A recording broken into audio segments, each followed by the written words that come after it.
Residents of the city will see a major change in the way police respond. They will no longer respond to calls that aren't considered in-progress emergency.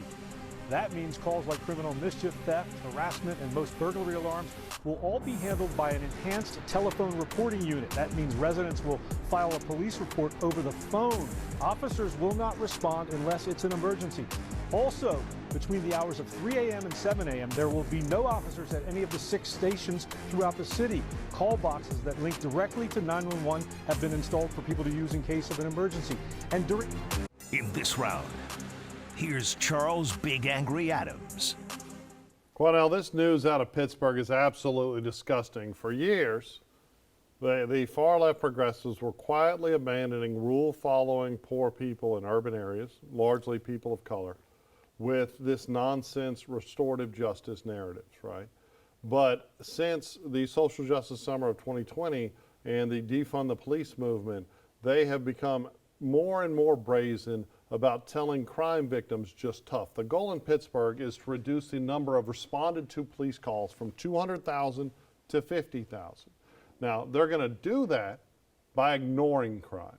In the old days, if you had too much crime, well, you'd go out and arrest the damn criminals, right? And I think there are significant issues with our system of justice, right? I strongly disagree with the war on drugs. I strongly disagree with the regressive taxation through citation, ticket writing to balance budgets, which really targets black people. It's horrible. I disagree with those aspects, and I think they are disparately impact people of color, and they're horrible, right? And we need to end those. But what instead we've done is we've just said, oh, please stop doing your damn job on victim crimes. Because now the new narrative, you hear from the Biden administration on down, is, oh, crime is dropping. Actually, crime is getting incredibly worse. What's dropping is people calling the police because they know the police aren't going to do a damn thing. Why would you call about a burglary, especially poor people that don't have the homeowner's coverage or the renter's insurance? Why would you call about a burglary if you know the police aren't going to come out and do anything to investigate the damn crime, right? This is disgusting. Even more so, and the same thing that they're doing there, they do in Austin. You can't go in Austin, Texas, you can't go to a police station and talk to a cop. It's insane. It's crazy, right? But they're going to do worse in Pittsburgh. They're going to lock the damn doors. Well, There's Charles, not going to be any policemen there. It's disgusting. On the surface, this sounds and looks crazy. It is crazy. But once you dig deeper into it, you begin to understand that there's some serious underlying issues that has forced the city of Pittsburgh to make some real critical decisions in a critical hour. Pittsburgh realizes that they no longer have enough police officers that they once had 10 years ago, 20 years ago. And a lot of this started when the new civil rights era, some called it protesting against police and defund the cop movement, that a lot of these police officers start quitting the forces. You mean demonize the cop movement. You're a leader of that. Let me finish. And so now we'll talk about that. But the issue is Pittsburgh, like many other major cities in America, don't have enough cops anymore.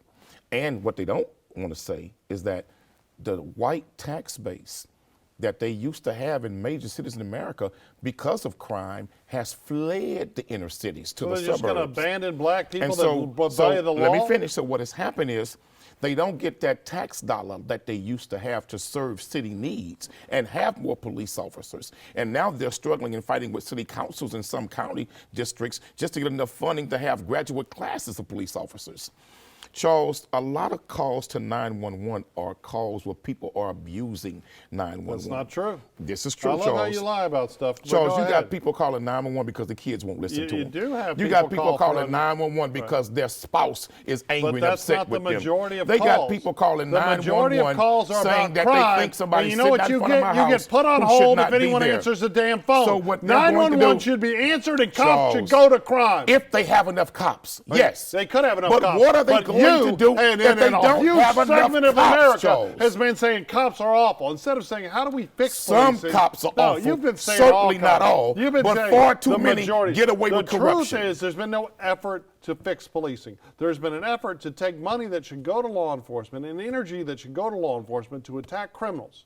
Awful, evil criminals that victimize. Crime is almost always racially homogenous. Who suffers the most from crime committed by African Americans. Just like right? who suffers the And most in the hold on. Asian community? Okay. Crimes committed against Actually, Asians are other Asians. You just picked the in one. the Hispanic community. You just picked the one wrong Hispanics example. are the ones who are committing Asians crimes largely, against other Hispanics. Okay, here's the problem. You just picked the one community. That math doesn't hold up with Asians. Charles, unusually stop. Commit almost no crimes. So most of the Asian crimes in the Asian community is not Asian on Asian crime. They're not. Stop, in Charles. fact, it's actually people of color attacking Asians. Oh, They're stop, usually the Charles. victims. Stop, it's true. Charles. Maybe you should spend some time Charles, with maybe the I actual refuse statistics. to Maybe spend my instead of time using looking at racism- white lies and white lying statistics, Yes, Charles. because those same statistic givers were the same people that gave us the bell curve Yes. who said that we were The genetically Biden inferior. administration- The Biden administration in 2024 is pushing white lies, right? Yes, it's always easy The for Trump you to say. administration is that too. It's always easy for you to say Republicans white lies and Democrats when pushing white lies. When truth gets in the way of your narrative. What we need, in fact, what America needs, what Black America needs, right, especially in urban areas, is responsive police that aren't busy writing tickets. If you look at Ferguson, the real corruption But of Ferguson. all America needs that, Charles. The real corruption of Ferguson was not Michael Brown. It was the oppression of the law-abiding citizens by a white police force Exactly. writing an unbelievable And so number why of would you keep funding tickets them? to black people. And so why would you keep funding them? What you do is you fix them. You change the leadership. You know how you fix it? You don't end by policing. getting rid of You all don't of them stand down and while people are hiring burning new your city officers to that the are damn better ground. trained. Hey, I'm sure I'm with that. Get rid of them, I'm bring in with better fixing, trained but officers. That's not what you But spend let's your- not continue That's not what funding you corrupt and the police social departments. justice movement have been arguing for the last 5 years. What you've been arguing for is defunding police, ending police, Charles, stopping we police, need police. letting victims suffer. We need police Oh, well, to fight crime, okay. to deal with Well, criminals. they're not doing it in Pittsburgh. But we need good police. It's not- okay, but they're and not we doing need it in police to Pittsburgh. police black areas the same way you police white ones. The That's truth it. the truth is that we need to be safe in urban areas. I live in the heart of Houston, and it ain't safe. But it in ain't Houston, safe they because ain't got the enough money police either. aren't doing their damn job. And what they say, and they ain't maybe got we enough should cops. stop spending all our money on Got enough illegal cops. immigrants with our president apologizing about it, and spend the money on American citizens Charles, being safe. Maybe we should stop especially financing black wars Americans. in Ukraine and Israel and do the same thing.